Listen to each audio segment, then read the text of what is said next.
This meeting is being recorded. Um, and I've got to push got it. There we go. Uh, good morning, good afternoon, good evening. Happy Saturday, everyone. And hopefully those people that Dan led astray by posting the wrong link will be joining us eventually. You did correct that, right, Dan? Oh boy. Or else it's whatever. So this morning, our guest speaker is going to do something that I tell people not to do, and that's don't make a really formal presentation. But again, I'm going to do a PowerPoint-ish type of thing. He's a guy that's been, calling for 55 years, has written books, has written calls, has written what was the clever thing I was going to say, has written things to make people vote for him for Call Lab Board of Governors. And I guess without further ado, and he comes to you all the way from Massachusetts in the United States. But without further ado, I am going to start talking about something that I've known about for a long time. And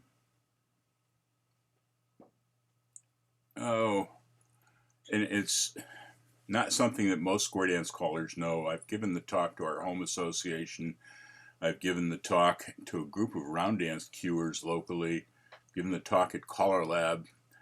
And it's came about, my knowledge of this is because I tend to be very careful with the money that I spend. And when becoming a caller, I decided I was going to not pay hundreds of dollars for a yak stack, which everybody else thought was the ultimate thing. So I started researching as an engineer what it takes to, why yak stacks, what it takes to create a good speaker, a good enclosure, so I could build my own. And a friend had built two of them, finally 2 stacks, not yak stacks, and he sold them to me for $10 or something like that. And I was using one in a hall one time, and nobody could hear what I was saying. It was pretty obvious. And somebody said, well, I've got a yak stack in the car. Do you want me to go get it? And I said, it can't hurt. And quite the opposite. All of a sudden, everybody was able to hear me, and we ended the last 90% of the dance really nicely. So I finally decided it was time for me to spring for the magic of it. But I'd done a lot of research, and I ended up going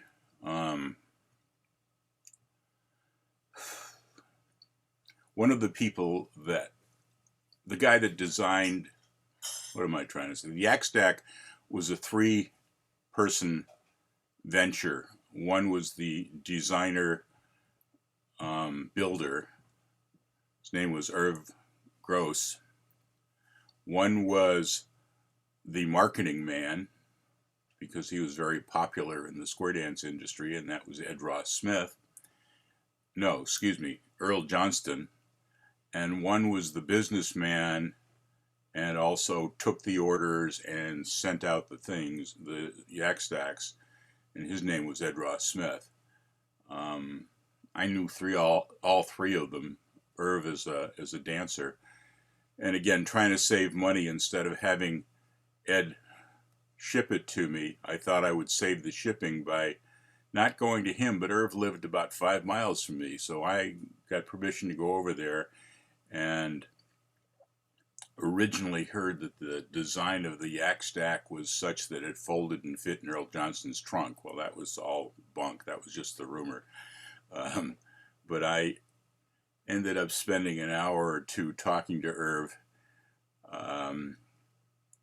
and finding out his background and seeing his shop and finding out that all the design things that went into it were everything that I had found out researching, and then lots more. And I'll get into a little more of that later. So let me start by, or maybe I won't, or maybe you'll ask questions. But the man was overqualified. Well, not overqualified. Nobody's ever overqualified. Let me tell you a little about Irv right now. Irv was a very quiet, laid-back person. His wife was the outspoken one in the family, and she was the one most people knew, most callers knew, because she made herself known. They were both very good, very active dancers.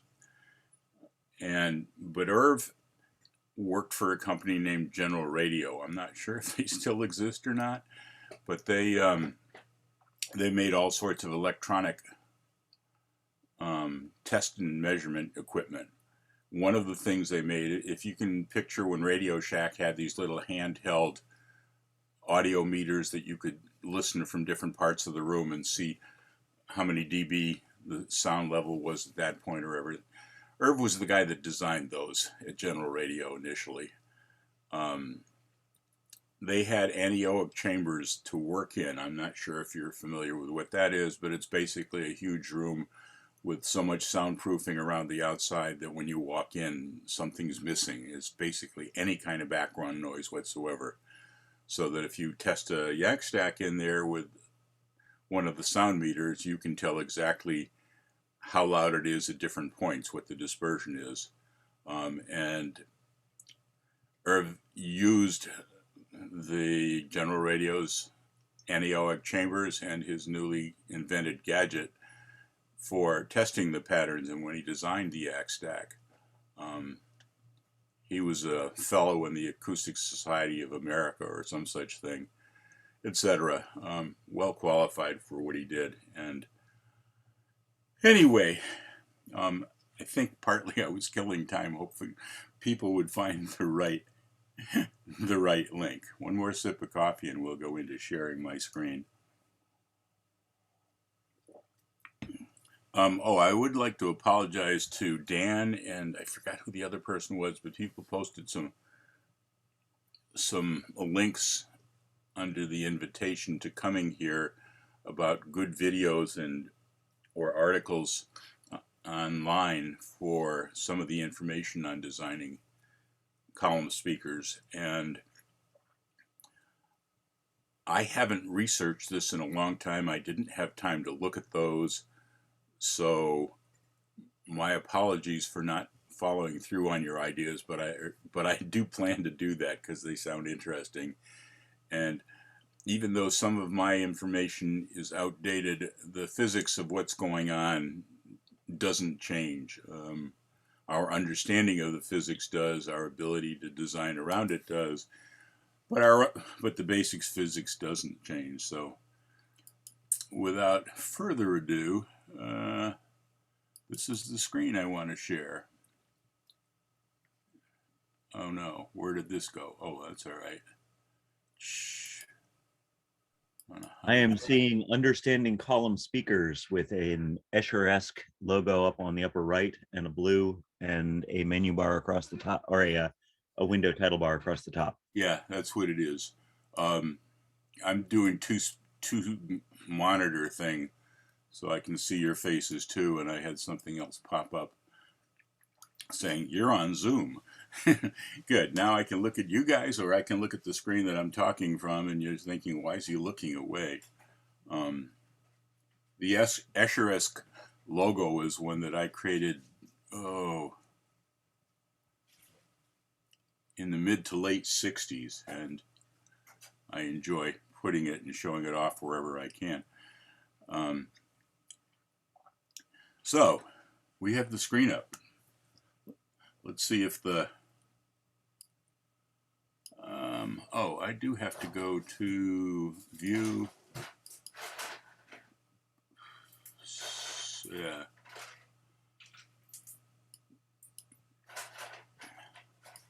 Sorry about that. It should say slideshow someplace. Where is that? Slide only. Play. Oh, play. Play slideshow. There we go. Should take up more of the screen now, Dan. Is that correct? Do you see any of the people? Because I do. Anyway, so without further rambling, we'll go into the formal rambling. This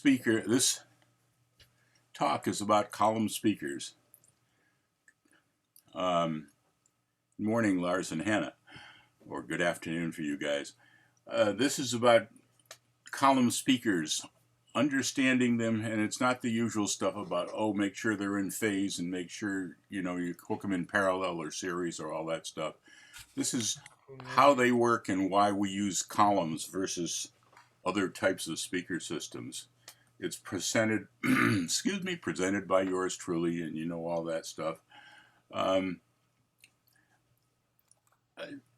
not sure where I came up with this quote, but I love it. Some people learn by being told what to do. Others learn by understanding why they are doing it. I'm one of the type of people that I don't learn things very well until I understand why, and then I kind of recreate them in my mind. This talk is for you guys that like to understand what's going on. But it's also useful for you guys that are being told what to do, because I'm going to tell you what to do, how to set up your hall, and understanding or not, trust me, it works. You left the third one out, which is the kind of people who learn by accidentally blowing shit up.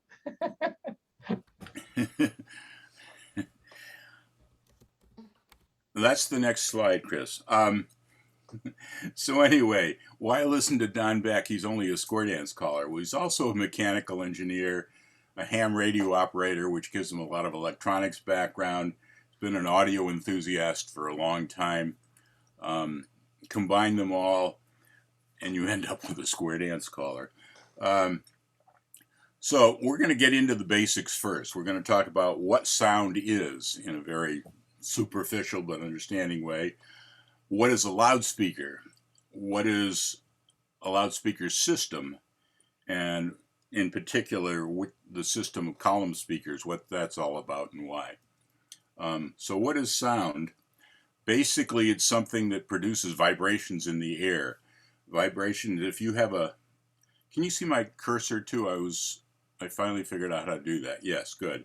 So if we have a point source of sound here, basically it's compressing the air, and then it's giving you rarefications. In other words, pushing out, pulling in, pushing out, pulling in. And in doing so, that eventually hits your ear and pushes it back and forth, which your brain nicely converts to what we hear, how we respond to that.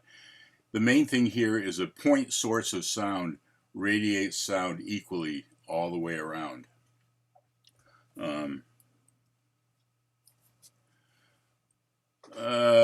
What is a loudspeaker? This next slide covers 2 or 3 things, and it doesn't show the speaker as much. But if you look at the center here, we've got a point source of sound, and here's well, it used to be a paper cone, a cone made out of paper. Now I think they use plastics and other flexible material. It's actually mounted on flexible stuff.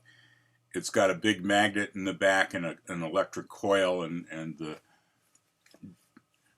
electric signals go through that coil and make the coil move back and forth in accordance with the audio that we're listening to. So the cone basically moves back and forth, causing these compressions and rarefications.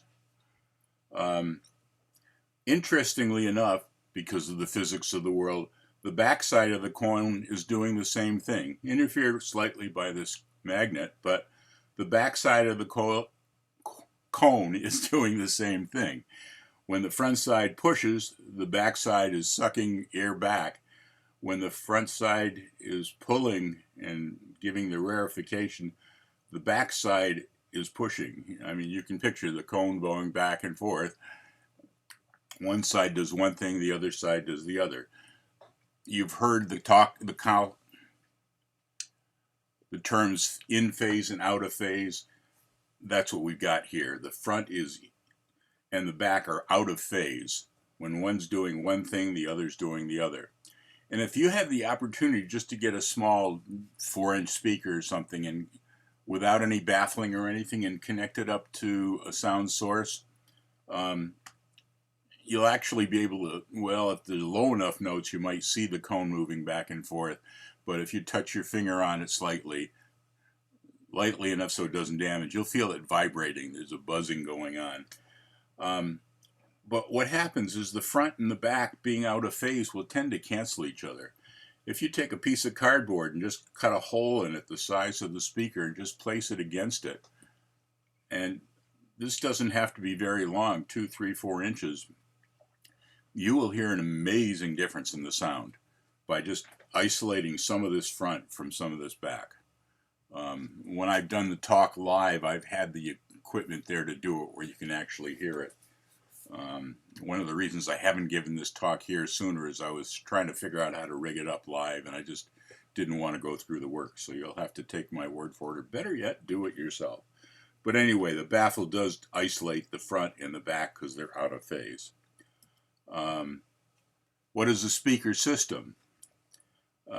Speaker system is the speaker, the baffle, the cabinet it's in, and the cabinet, we usually put it in a cabinet. Some of the old calling systems, Newcomb and such, the cover of the case that fit over the turntable had a speaker in it, and it was an open back. So the sound, you know, was somewhat baffled from the front, but not completely. Not enough, really. So people put boxes around it to enclose the back sound, and what would happen is that the sound would hit the back inside of the wall, then bounce back and interfere with the cone moving back and forth. So if you open any modern speaker system, modern cabinet, you'll probably find some sound damping material in there, foam rubber or fiberglass or some such thing, and that's so that the sound off the back of the cone gets absorbed rather than bouncing back and interfering with the movement of the cone. Typical types of speaker systems, just a simple box. There are things called folded horns, bass reflex, columns, etc. And I'm not going to talk about all these and say what the pros and cons are, but just they're terms you may have heard, and if you have questions about any of the others in the discussion part, let me know and we can talk about them. But things like the bass reflexes is, look, some of these folded horn or the bass reflex, they're intended to have good sound in your living room. Yak stacks are not great. And I'm talking stacks in general, but I'll say yak stacks frequently because that's what I know and use. And I'm talking about the originals. It's changed hands 2 or 3 times, and the outside case looks the same. I'm hoping the inside still has Irvin's hard work in there. Yak stacks are not great hi-fi speakers in your living room. They're not designed to be. They're designed for something else, and sacrificing some of the high fidelity. And we'll see what that is in a second. So, lastly, column speakers. Let's get down to business here. Looking at a column speaker from the top, we showed you what a point of sound will do. It has wide dispersion, and when you look at it from the top, it's effectively a point source. And the dispersion or the area that we talk about is actually down 3 dB from where it was, is fairly wide, and it's hopefully that not only the squares in front of you can hear, but the squares off to the side that want to be in the front of the hall but can't get right in the middle. It's got a fairly wide dispersion. That's what it's all about. But the design of the column makes it so that looking at it from the side, the vertical dispersion, let me try that again, the horizontal dispersion. 3 cheers for a spell checker too, because that helped me get dispersion correct. The horizontal dispersion is narrow, it's focused, it doesn't go up all the way. And what does this mean? Well, it means it focuses its energy where you want it. More importantly, it means it doesn't have an equal amount going up and bouncing off the ceiling and coming back. What did you say, Mel? 20 milliseconds, or Dan? That causes enough confusion. But when stuff goes up bounces off the ceiling and comes back down, it causes distortion when they're getting it straight. There's echo effect, etc. It's also not wasting energy bouncing off the ceiling. Same with going off the floor. There's no sense sending stuff down to people's feet.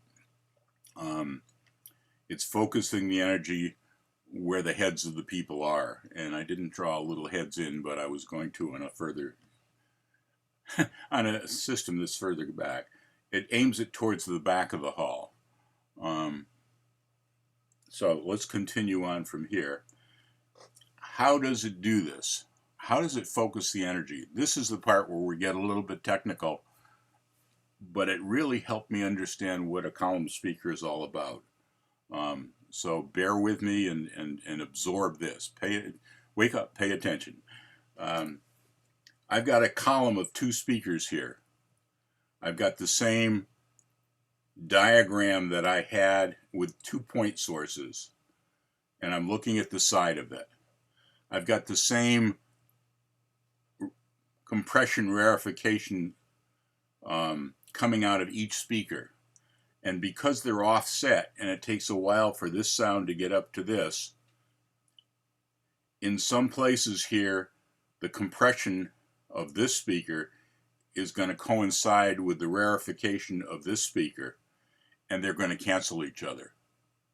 That's what gets the sound so that it's not very focused up front, up at the top. But going straight ahead, those 2 compressions reinforce each other. This is the darker part.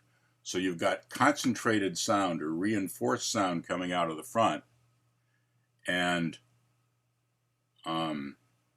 out of phase canceling sounds coming out of the top and bottom, which gives you that, do we have that before? Which gives you that pattern here. It's canceling down here, it's reinforcing out here. This is the best I could do to demonstrate it, but I think if you have faith, it shows pretty well, and I can't quite make it bigger if you can't read. Speakers cancel each other up here, speakers reinforce each other here. You can see the darker. That's the whole deal of why a column speaker has wide dispersion, which we want vertically, and horizontally very focused dispersion. Now, let's look at some technical stuff. And I didn't get into the actual equations, but if anybody's interested, I can dig them up. But the amount of focusing depends on the length of the column and the frequency of the sound.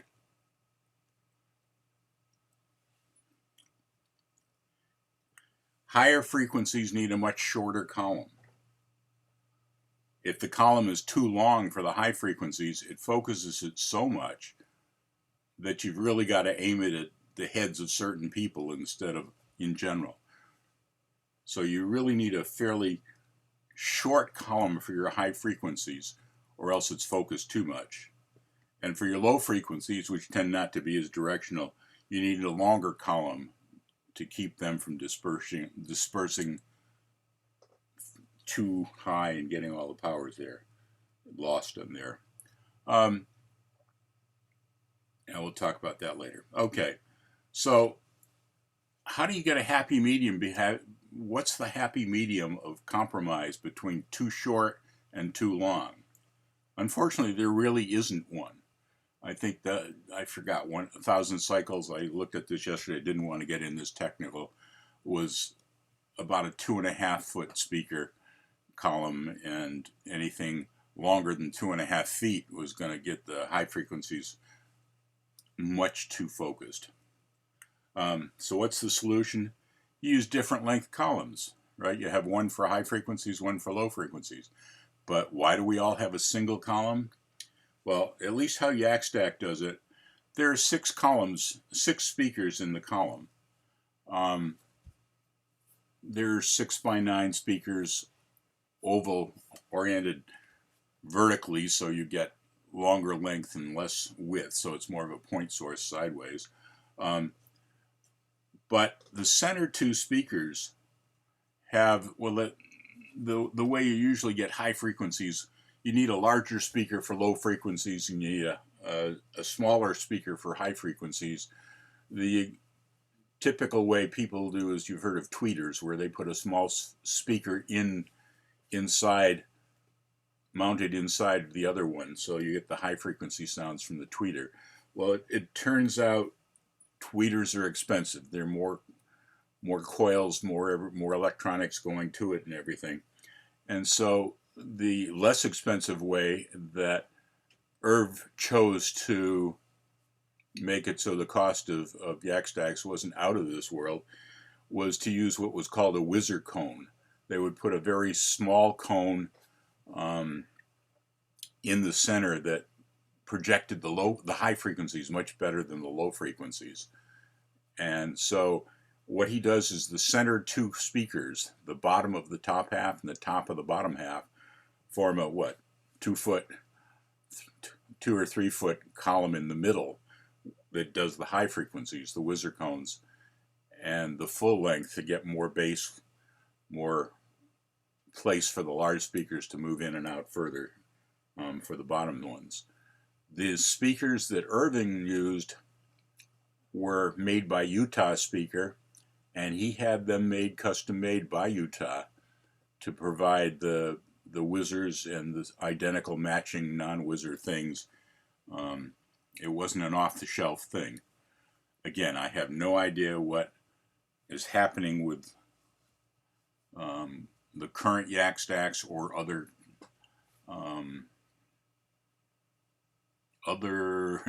column speaker systems, but this is the way the Yak Stack used to work, and again, the physics are there. Let's see. What about half yaks? People use half yaks. I can get away with sounds from here. But it turns out if you take a stack and break it in half, you don't have the bass because you don't have as much of the large moving stuff. But you've also cut it down to one of the whizzer cones. You've shortened the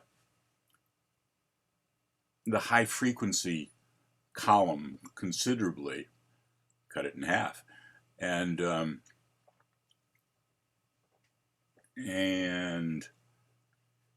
so it doesn't have near the focus at the focusability at the high frequencies.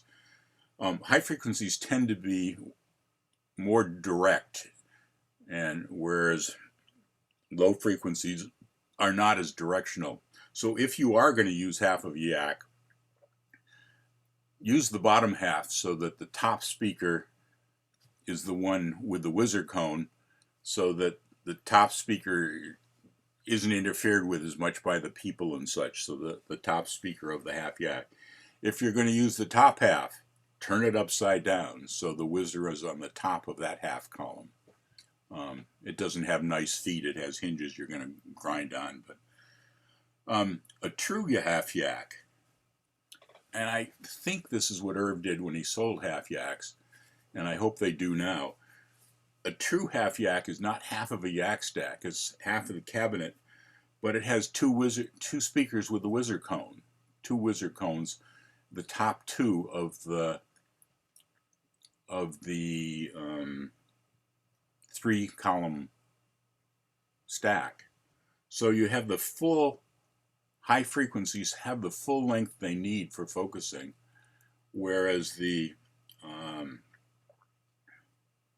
even though you don't get the full bass and you don't get the full column length for the low frequencies, at least for the high frequencies you can have a full stack. So you get full focusing for that. So again, I'm not sure what they're doing, but hopefully that's what they do with it if they sell you something called a half yak without hinges, just feet on one side.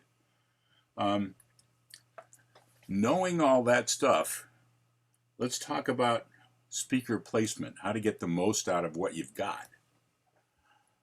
One is when you set up your system, and I don't think I worded this right, project down the hall, versus across. I think I've changed the wording. You want to be on the, if at all possible, and hopefully the stage is there at the short end,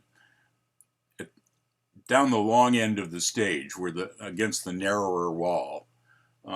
That way, you don't have as wide a projection dispersion as you need if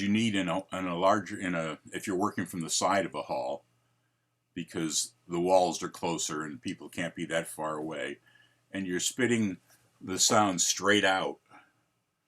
Whereas if you're on the short side, if you're in the middle of the long side of a hall, the other side of the hall is a lot closer, and you're just going to get sound banging, reflecting off of that and coming back at you, and interfering with the echo off the back.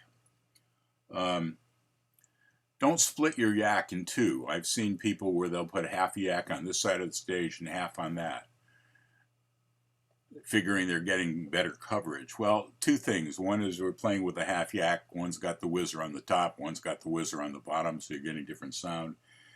And two, you're somewhat creating a column between those two. The sound on the left and the right, and at some point in the middle, they're going to cancel each other, and you're going to have a dead spot in the middle. Talk more about that soon. But the main reason is all this hard work of getting this long column to focus the sounds, and you're cutting it in half. You're not using what you paid for. I've gone into halls where they've had a program going before, or it's a hall that has dances regularly, and or the club or the club caller has set up the sound system already, and I don't have to set up my own. And they've got two speakers up there. And literally I've done this where dancers have come up and said, I'm having troubles hearing. Can you point that other speaker a little differently, or can you point it at my square, or what have you? And I'll go over and fidget with the speaker, and then everything gets all fine, and everybody's happy and can hear. And basically what I've done is unplug the second speaker. One speaker is enough to cover it. Two speakers interfere with each other and give you dead spots in the middle, where the sound's out of phase and they cancel each other. Two speakers, unplug one of them. And I've never had the chance to do this myself, because I haven't had two yaks myself, or where I've worked with more than one yak, it's been somebody else setting up the hall. But really, if you need to have two yaks and want to cover, need really wide dispersion, put them right up there next to each other so they're close to being a point source, and then aim one off to the left and one off to the right. And you should have much less distortion and cancellation in the center, and get your proper projection off to either side. Mel, this sort of contradicts what you were saying before. You stand in the middle but have them off on one side or the other. And you haven't had trouble, so if it works, use it. But give this a try sometime and see what you think. And don't stand between them like you do, because they're too close to each other. You'll get squished in there. So here, swish. So here are some do's and don'ts. If you can, if you're using a yak or any other column on your table where you're calling, put it on the edge of the table. Now, my apologies, these were supposed to be sound waves coming off, and instead they look like the wires and cables behind it. But really, this is the front of the hall. The dancers are over here, and I should have put little dancing stick figures here, but I didn't. So don't think of these as the cable. Think as the direction the sound is coming out of.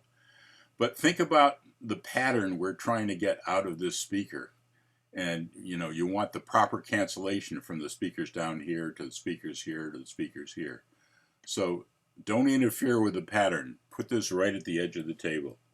A lot of people put their speaker way back here. I can hear it better. Tough. The dancers can't hear it as well. The table here interferes with the pattern of the speaker, and you're not going to get the proper focusing. If you can, use a stand. That way your speaker is totally in the clear. I learned this.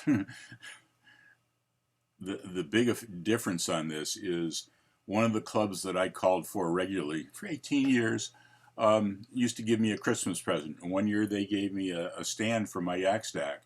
And I figured, oh, this is nice. I'll have more table space and it's not as likely to tip over and everything. All of a sudden the sound improved. It made a big difference. If you can, put it on a sound and let this have all the room it needs to play for the canceling effect and focusing effect of the sound.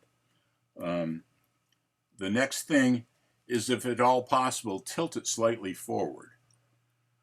The yak has a bracket here which naturally lets you tilt it. I had a special bracket made for me that allowed even a little bit more tilt. And what I try to do is tilt this at an angle so that I don't want this bouncing off the back wall and coming back. A lot of halls you'll see people are dancing great all the way up, and the last square is doing great, but the one square in from the last square is having troubles. And having troubles dancing basically means they're having troubles hearing. And that one square in is getting the bounce back from the back wall. The back squares is pretty much the bounce back is in phase, and so they can hear. But the one square in frequently has a bounce back that cancels what's coming from the front, and that's where they have trouble. So I like to tilt this a little so it's not, if it does hit the back wall, it bounces down. The way I do it is I've got a little, there's a little crack between the two halves of the yak. I will use that as a sighting thing and aim it to hit the spot at between the wall and the floor. The other thing that does, and I didn't show a good diagram of this, but if you want this above the people's heads, but the pattern is here so that the front of the hall people are towards the side of this reinforced sound, and the people in the back are in the middle of it. So the people in the front aren't blasted away. They get about the same volume that the people in the back do. They're closer, but they're not as much in the center of that focused beam.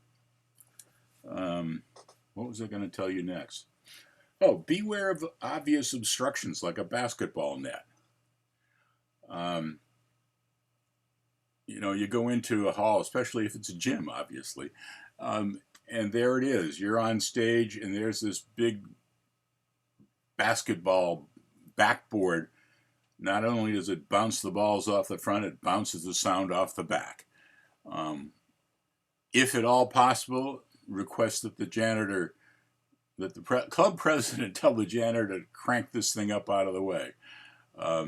Some of them are electric, and they do that. Others say, oh, no, that's too much work. I got to crank and crank. Some of the club members will do that for you, knowing the sound difference. But if you can't get from that, go to the side of the stage. Work around the corner, not just directly behind the basketball obstruction, the backboard obstruction, but off to the side. And I like to go as far to one side as possible. I happen to stand on one side of the table instead of in back like some guys do. I happen to stand on the right side. Most people do with the left, but if I'm on the right side, I move the table all the way to the left and the speaker further left than I am. And aim it towards the far corner. So you're eliminating the bouncing off of the back walls, and you're getting away from this obstruction. This obstruction not only kills sound from people up here, it distorts the pattern that you worked so hard to get. There's some not so obvious obstructions. If you're on a stage, there's frequently a cornice hanging down from the curtains on the side, and that cornice actually interferes with the pattern. It's not always obvious. Sometimes that's pretty close to the front of the stage, and if I try to move the speaker forward, my yak is going to fall off the stage, but I will sometimes just drape the cornice over the back of the thing. Let's take a look at that. But, you know, I'll move it forward of that. One of the things we talked about earlier is callers say, well, I like the speaker on the back of the table so I can hear it. Hopefully you can do what you should do instead of moving the speaker back as you move forward. Hopefully there's enough stage there so that you can move slightly forward so you can hear the sound also.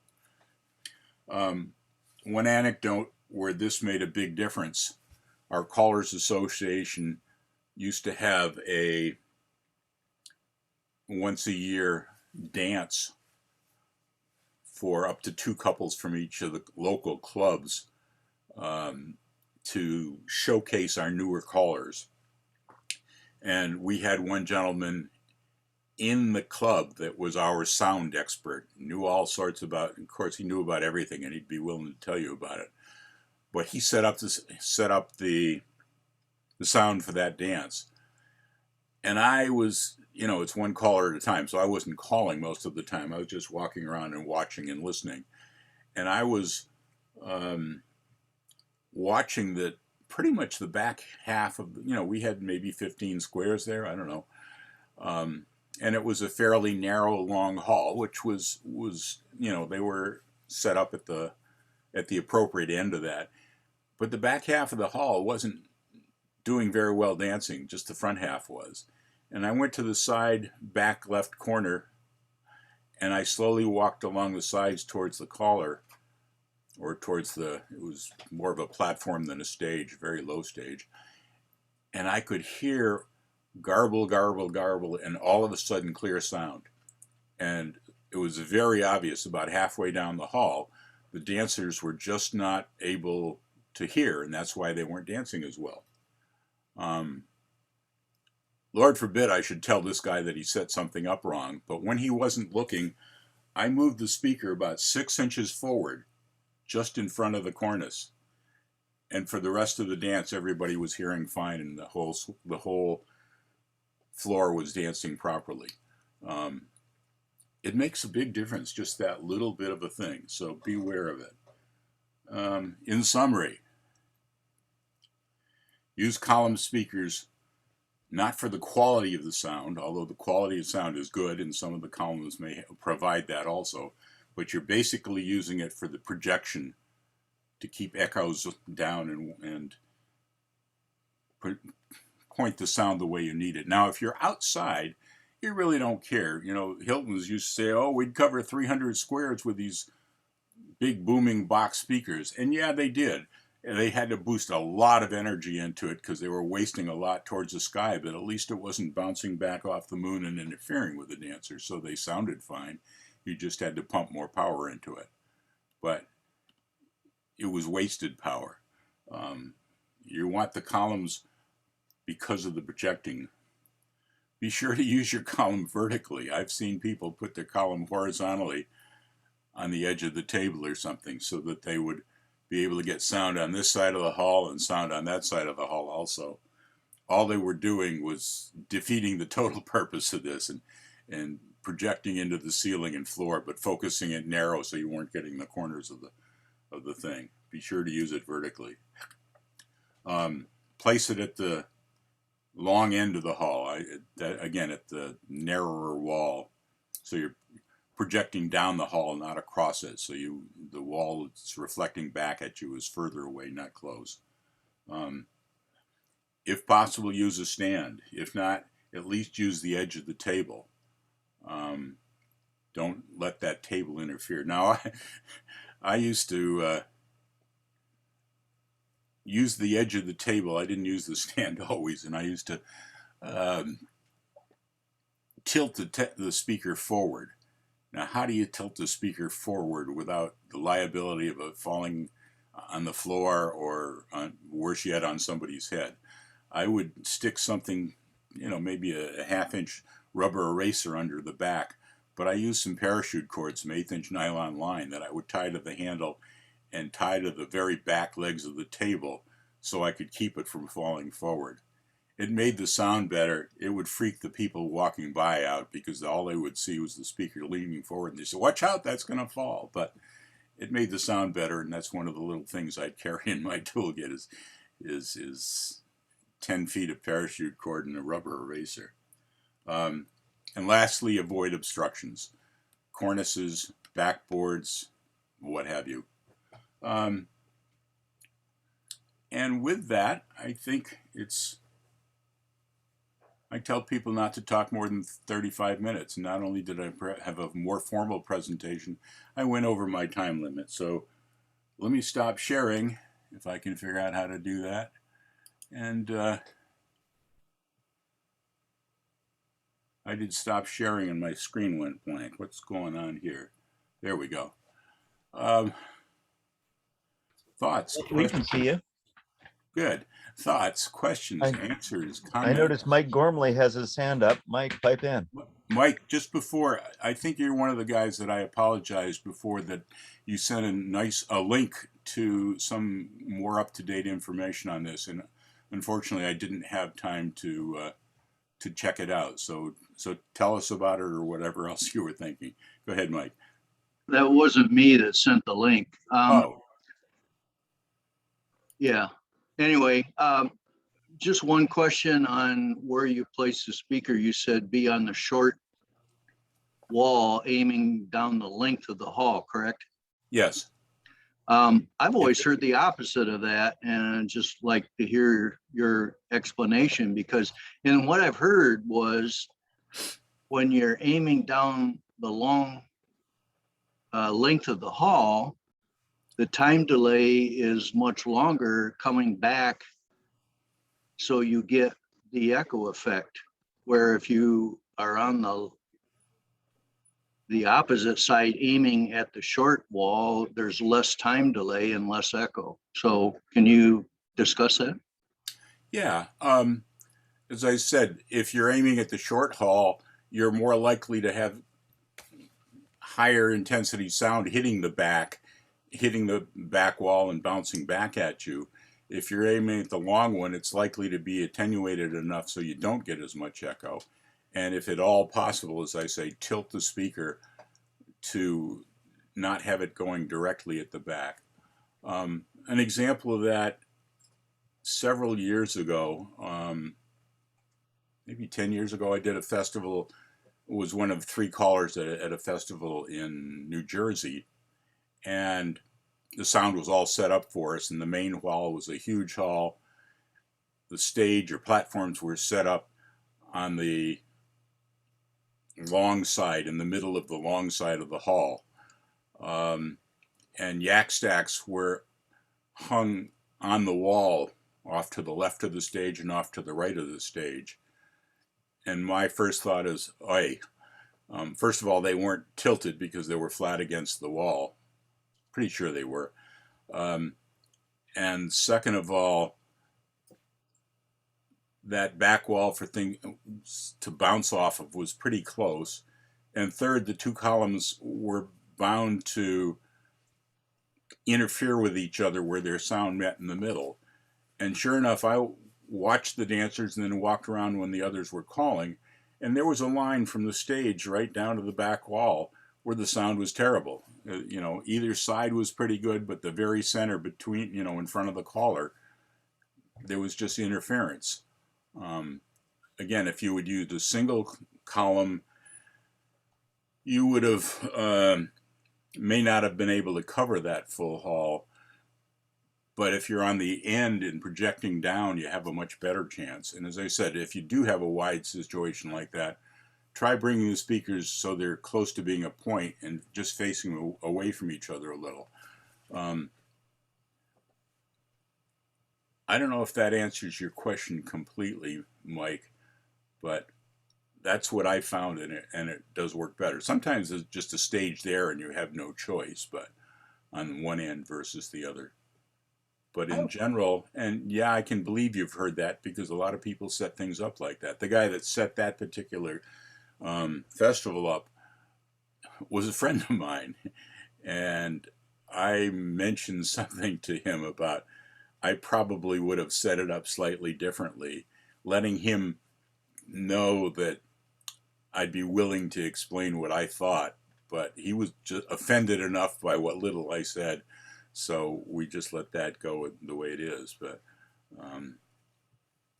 I have a yeah, question about multiple speakers like that. If you're, let's say that you are aiming down the long axis of the hall, mm-hmm. and you have yaks that are up at the front there. Now, you'd said something, and I forgot what it was. So part of this is I'll ask you to say it again about multiple speakers, say full columns, but at each end of the stage, pointing down the long way. But the other scenario that I was wondering about is speakers at the front, and then more speakers downrange down the hall, also pointing, the same down the hall. And a question about, is there going to be any? What would the map of the of the interference look like that? And are all those guys going to necessarily be in phase, just given the different length of the cables? Well, yeah, I'm not as much worried about. I don't know, Dan and Mel were talking about this before. It's the delay of the sound going through the cables. I'm sure that delay is a lot less than it is the speed of the sound going through the air. Right. So well, one is light speed and one problem. is the speed of sound. So there's a Yeah. there. Anyway, I've called in halls. I'm sure you guys have too. That have been gyms that could have a divider closing up and dividing it in two parts. And when they open the gym and have these dividers on either side, they stick into the hall about 2 or 3 feet where they're all folded up on either side. That really interferes with things. You can watch the dancers beyond that point and they just don't hear they don't dance as well, which means they don't hear as well. And there are other reasons, of course, we've talked before about why people don't dance as well. Lots of them. But one of them is if they can't hear you, they can't dance to you. I have seen halls that have that kind of a division, but they're set up to dance regularly, and they do have supplemental speakers placed the way you talk. You mentioned, Chris, like halfway down the hall and pointing towards the back. But they will have them just beyond that partition so that they will cover the people that have troubles hearing because of that partition. I saw one hall specifically for square dancing with speakers set up, and it was an interesting way. They had speakers in the ceiling, one speaker for each square, so that squares would pretty much line up under the speakers, and each square got its own good sound. But that's a different way to handle a problem. We're not going to do that. That must have sounded horrible from the stage. Well, he probably had a monitor there too. This was Jack Lassery's hall in Florida. Yeah. But it was interesting to see how you could see the squares would square up anywhere and then sort of shift to where the sound was best. And he had them placed so that it was nice even spacing of the squares around the hall. Yeah, Don, one thing that was when you're setting up your columns, like if I have a very large hall, and I have not found any hall so far that I have not been able to sound with 2 yak stacks. I just haven't found one. But one of the nice things about yak stacks is with the tilt head on it, if the column is together, you can use that break between the speakers where it folds up. Just use that as an aiming mark to the very back corner of the hall, because what happens is you get sound that goes from the top, it'll hit that back corner, come back and bounce up as the sound that's coming from the bottom hits, and your sound cancels right at the very, very back of the hall, so your only dead spots are almost right up on both sides of the stage. And I kid you not, with a full column speaker, I hate seeing people divide yaks for better sound coverage. I have not found any hall that I could not sound with 2 yak stacks. We did the national convention in Canberra. Alan Kerr was setting this up. He was like, you had somebody that was really au fait on sound and put this wall rack of yak stacks going up in a circle around the stage, which sounded really good from where he was or right in front of the stage. And when he left, Alan asked me to give him a hand, and we unplugged all but 2 of these. Left them set up, but we unplugged all but 2 of these, and the sound was perfect. And it was a long haul and a wide haul. As I mentioned, I don't know about your 2 speakers and you're getting away with that, but I love your solution, is which I'd said too. If you got 2 speakers, unplug one. Don't re-aim it, just unplug it. And the I was going to say something else about what you said. It'll come to me. Anyway, when I gave this talk at Caller Lab once, we had a 70 people, which was more than typical. Irvin Gross was actually sitting there too, and he just handed out a paper about column speakers, which didn't overlap mine once, didn't contradict mine. He was just much more technical about it. But one of the most rewarding things for me is that I spoke for a long time and nobody left the hall early. And then the following year and 2 or 3 years later, people kept coming up to me, said, boy, I tried this and it made all the difference in a hall I've been having troubles with. And I tried this, and understanding that's made a big difference.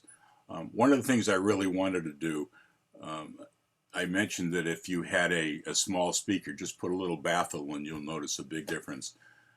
People have talked about, if you do use 2 speakers, or if you use a connector between the top and bottom half of the yak, make sure they're in phase. There's a really good demonstration I do, but I wasn't able to put it together here. But if the 2 halves, you want them working together and not one in and the other out at the same time. And holding a yak this way, I would demonstrate, and this is best done with monaural sound. Don't try to do it with stereo sound, because you want both to be exactly the same. But if you take how am I trying to say this? In the past, again, being an audio enthusiast, I used to read about, when you set up your audio speaker, your stereo speakers in the home, make sure they're in phase and not out of phase. Well, how do you tell? You trace the wires, or better yet, what you do is put an audio sound and then do the balance control, so you should be able to hear the sound going smoothly from one side to the other and not going sort of and then jumping to the other. Well, I was never able to really figure to hear that much of a difference. In fact, sometimes by having them out of phase, it had more of a stereo effect. But the real cincher, and I've done this with the yak stack, is if you get the 2 halves facing each other with, an inch between them, or I'll leave it hinged and that handy eraser holding the other 2 apart. And when the 2 halves are in phase, they will blow the sound out and you will hear 99% of it. And I had a special cord between the 2 that I could reverse polarity on. And if the 2 are out of phase, they're pushing and pulling and hardly any sound gets out. You will lose 80-90% of the sound. It's amazing. It just goes quiet. One speaker, as you unplug it, one speaker is giving you most of it. Reverse the polarity and the sound goes away. If you've got any pair of, in your living room stereo speakers, or by your computer a couple of speakers, put a monaural sound into it and place them face to face. If you have a way of reversing polarity, you will hear one pushing the other and nothing getting out. It's amazing what out of phase will do in the extreme. It's also the principle when you have the yaks, because they're designed, each column of the yak is slightly offset, or sorry, each speaker in the yak is slightly offset from the other to give you that sound dispersion across the hall, so that when you do use multi-speakers, and I do agree with you, if you can do it with one, do it with one. Sometimes that does not work, and that's just the reality because of the types of halls. But when you do have it, that overlap of the speakers coming through gives you sound that you've got that very, very thin line where the sound hits in the center of the hall. It is so minute, but if you walk the hall slowly, you can actually hear the transition from one speaker to another speaker, and there's about maybe a 2 centimeter gap where you can actually feel or hear that switch where sound cancels itself by hitting itself. I slightly disagree with you, but totally disagree with you, Mel. As far as I know, the original yaks, they were all lined up forward. When Irv created the director, he had alternating speakers slightly tilted. So inside that molded plastic case, one pointed slightly left, the next one slightly right, the next one slightly left. But I don't think the yaks did it at the time. I don't know if they're doing it. I didn't get mine until 83. They were just slightly offset for that because it came with the principal diagrams and everything. I wish I had that. I was actually looking for that. So the originals I can't speak about. I didn't get mine until much later. I know before I got my yak and I was thinking of designing something on my own, I was picturing having this pole and these little pipe hangers on the back so I could make a bunch of short enclosures and tilt one a little left and one a little right. But that made sense to me. I know the director had that molded in. Yeah. When Irving went, a bit of history, when Irving went to the director from the original yak, his main thing was to make the unit lighter, easier to carry, more portable. Magnet technology had increased. I mean, the amount that your cone will move back and forth, you need a lot of movement for your bass sounds. The amount it will move back and forth is a function of two things: how flexible the hinges are, and I think they've come up with some amazing things now. Not the hinges, the suspension. And two is how much magnetic force you have there to move them back and forth. And they've come up with, over the years, much, much stronger magnets, stronger being strength per pound of material. And lighter. Yes, and lighter. In my mechanical engineering days, in designing a current to pressure transducers, we ended up having to use speaker technology, and I was sent off to a conference for people about magnets, and I was amazed to learn what they were doing and how they were doing and what they were projecting at that time. Anyway, so Irvin came up with speakers, I don't know if he had Utah build them or what have you, that had used a lot newer magnets, a lot stronger, so he was able to make the speakers physically smaller and still get the bass notes out of them. He built one prototype with even stronger magnets that was, I don't know, a lot lighter than the director. The problem was the cost of them was so much. He decided nobody would be paying that much money just to gain a few pounds with carrying it. So that one never got produced. But yes, the tilting the speakers a little bit left, a little bit right in the column does help that horizontal dispersion, which you want. More of the point source. Two things. Yes, Chris. First, just for people who don't already have the concept of out of phase signals canceling each other, something that most people are familiar with now these days is noise canceling headphones of one sort or another. And so you could just use that as an example and explain to them that, you know, there's a microphone on the outside and it's picking up the sound out there that you don't want, inverting it 180 degrees and feeding it into the speaker so that anything that leaks through is getting canceled that way. But but the second thing is, I was wondering if you could go over again the way that it works when you have, let's say on a stage, and you have two speakers that are at either end of the stage. Because it seems like I'm not sure why you would get a dead spot in the middle, because those should be adding. The problem is going to be the business about them being close to the wall and that energy bouncing off and, you know, interfering with the stuff that's coming straight. But So, Chris, I'm not sure I totally followed it, but I might. So I might have gotten, I might have misunderstood something. But if you can run that by me again, that'd be great. a normal column is trying to create a point source when you look at the top, and a distributed or column when you're looking at the side. If you take those two speakers that you've made a column out of and put them next to each other, you're creating a horizontal column instead of a vertical. And those two speaker systems that you're talking about somewhat can act as two speakers of a horizontal, and their sound can cancel in the middle. And again, it depends on, you're better off if you slant each a little left and each a little right. Yep. So Case, go ahead, Dan. yeah, I was going to say, one of the things that I've noticed with sound systems that are set up wide apart but don't have stereo is that the perceptual experience of listening to them facing the stage versus turning my head to one side is very different, because my head's blocking a lot of the signal from both. But if I turn my head to one side, I'm hearing the interference between the two speakers. Huh. So, yeah, one of the biggest mistakes that people make when they do have multiple speakers is they put them right at both far ends of the stage.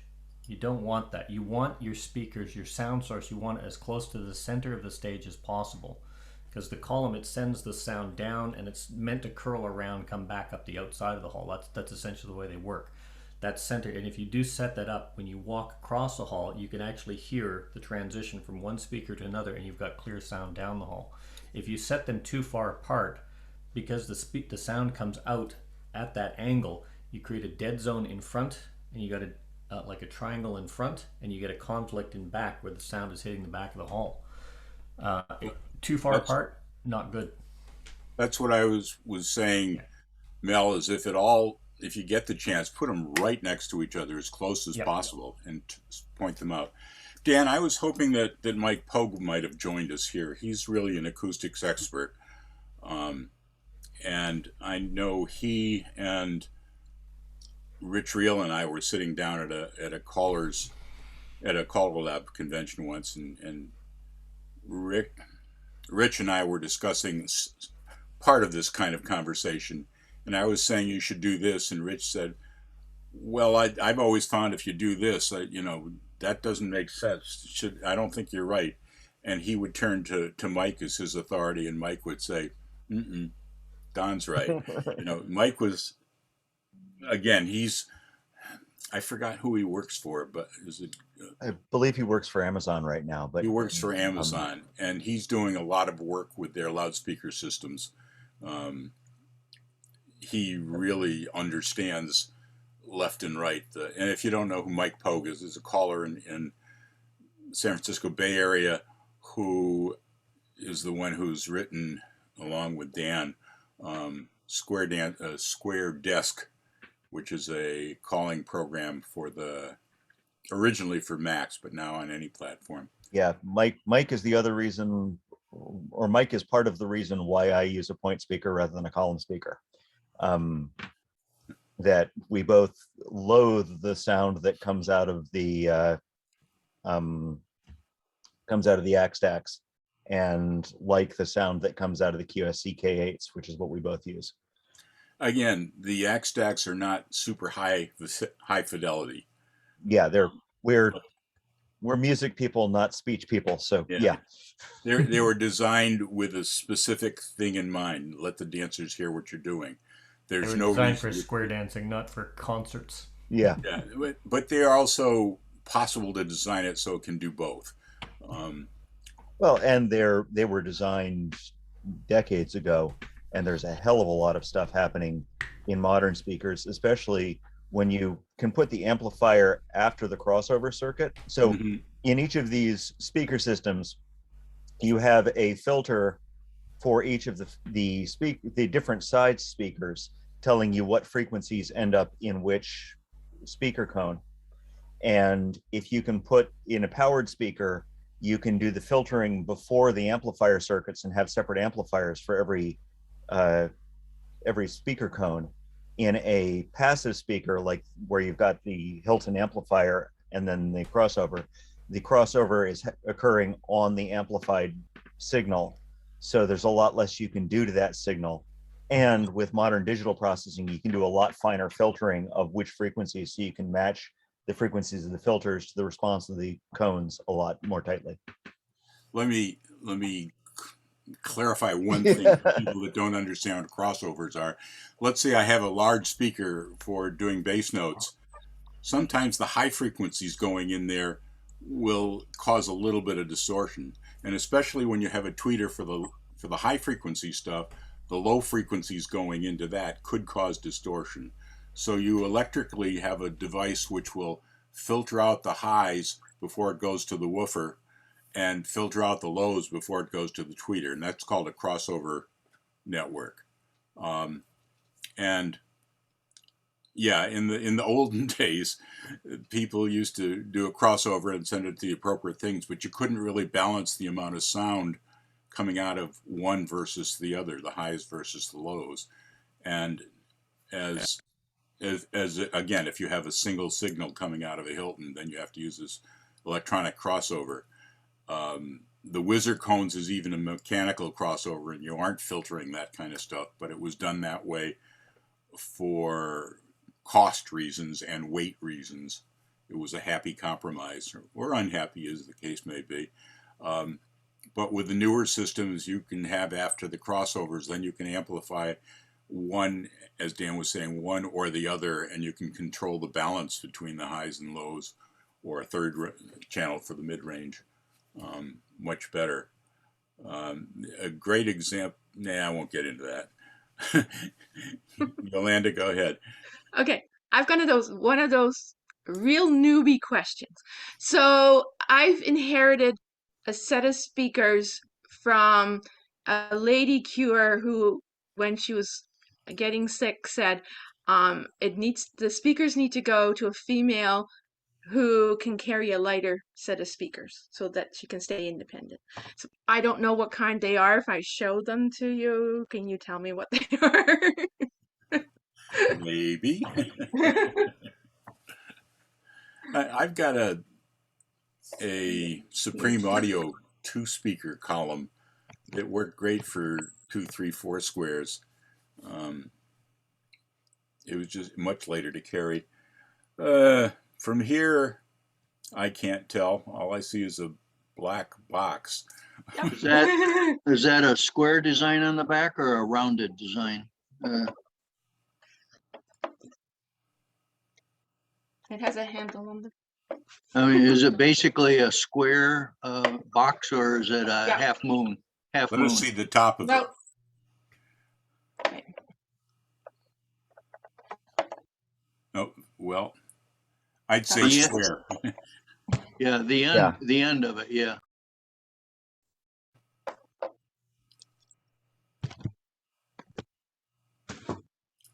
I think what we're asking for is the other axis. So point the top toward the camera.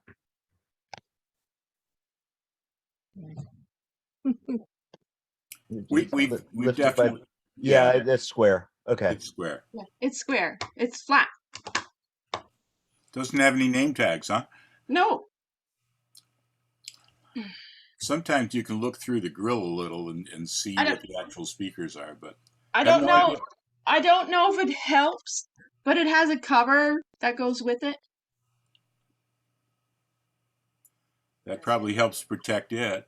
Yeah, but it doesn't say, okay, that's that particular type. No, I'm unfamiliar with it. But I say I haven't kept up with the current technology, but the basic physics don't change. This is an older model, obviously. What kind of input is that? Is that a 1/4 inch or a St. Jones? Oh, yeah. That's Sorry, helpful. is it got two little plugs or a big long plug that goes into the side of it? Okay. Where you Here's- plug the cable in. So right here.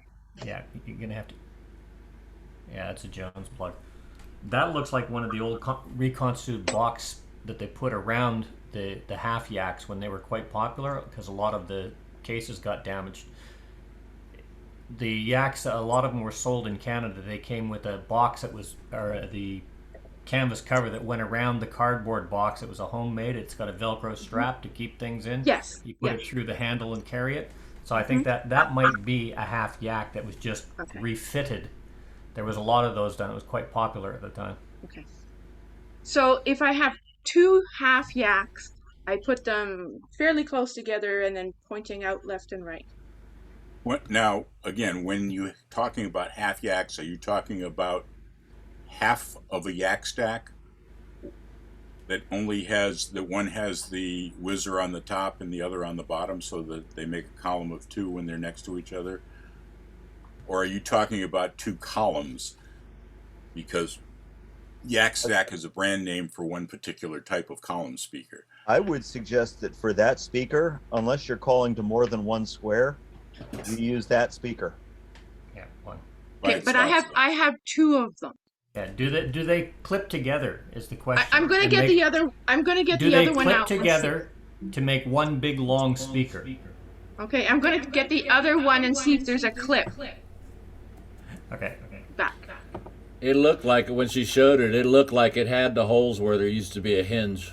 Yeah, because this is what I was saying. Somebody got the idea of taking yak stack, like a proper two-part yak stack, and they were breaking them down in individual speaker boxes, and they thought it was a good idea to take the hips off so you could use them and put half yaks around the stage, and the sound is absolutely horrible when you do that. The yak, the two parts are supposed to be as one speaker. It's just 6 speakers in a row. Daryl had some. Yes. Of course, I'm a product of the old Hilton folded horn speakers, and I can remember when yak stacks came in. And I'm not sure, Don, but I think it might have been Irv that told me that the way the yak stack disperses that sound is straight out and then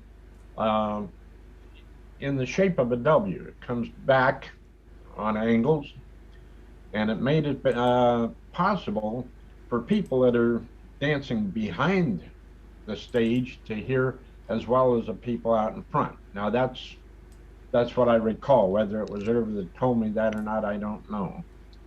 But I think that the thing sold me on yak stack more than anything else was the weight of it.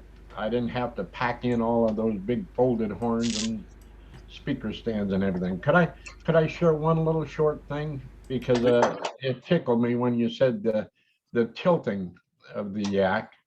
I used to do a weekend with a little Frenchman, a French caller, and I learned that from him. We were having a little trouble with the sound, so what we did was we just tilted the top half of the column, and I shoved my billfold in there because it was so much smaller than his, and everything just sort of cleared up out there. You might have heard him, a little French guy named Marshal Clipot or something like that. With that, thank you. Nice presentation. I have to go take care of my other job, Don, which you know what it is. So, yeah. Everybody, see you next time. Thanks, Daryl. Yeah, and Bye, Daryl. Flipping the top. Sorry for the terminology, Daryl. Flipping the top down just a little will accomplish a lot of that. That's good. So, one thing, Yolanda, I just want to share for 1 second one screen here. Let's see. Do you remember this screen here? If you have 2 speakers, unplug one. That's just a reminder that what others were saying. Just use one of yours. It probably will. So what is be this safer. part? So what is this part? So is your That's for putting on a stand. Oh. Okay. That's different on this That's one. yeah, it's a mounting bracket. Okay. yeah, for fitting a mounting bracket. Okay. Good. That's the diagram. Sorry, that's the diagram that Daryl was talking about. Okay. And I don't know what the hell just happened there.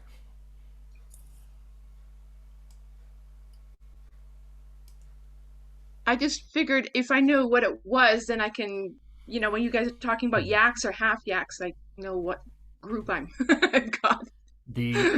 The best advice I ever got on sounding a hall, and I know this is going to sound a bit contrite, but that came from a fella from Massachusetts that used to run a bed and breakfast, was regardless of what speakers you have, you want your sound to come from a source, but regardless, get off the stage, walk the hall, and listen to it, because you may have to make adjustments to it. He's an older fella. He's in my top left-hand corner of the screen, but I always remembered that came was passed on at a caller school. It says it doesn't really matter what you use. Get out and walk the hall, and if it doesn't sound good to you in an empty hall, it's going to sound crap. It's going to sound like crap to the dancers in a full hall. It makes a difference with the dancers absorbing some of the sound, but I've seen that guy walking the hall, setting up early and walking back and forth, and I'd forgotten that I'd seen him doing that. But yeah, get out there and listen to it. Especially, I always do that. I always walk the hall. It's especially useful if there are two callers and you can be walking while the dancers are dancing. It's amazing what you can hear. Dan, go ahead.